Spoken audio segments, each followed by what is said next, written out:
Hello guys, in this video I'm going to show you how to enable to show the speed limit on the NavShip application.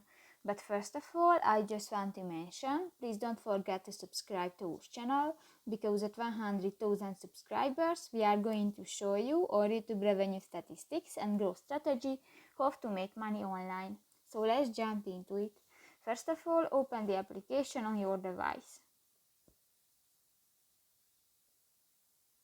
Tap to the three lines at the upper left corner of the screen and go to the settings button.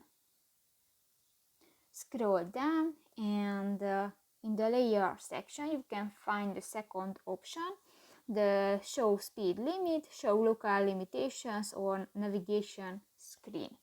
And if you want to enable, just click to the next white circle and done.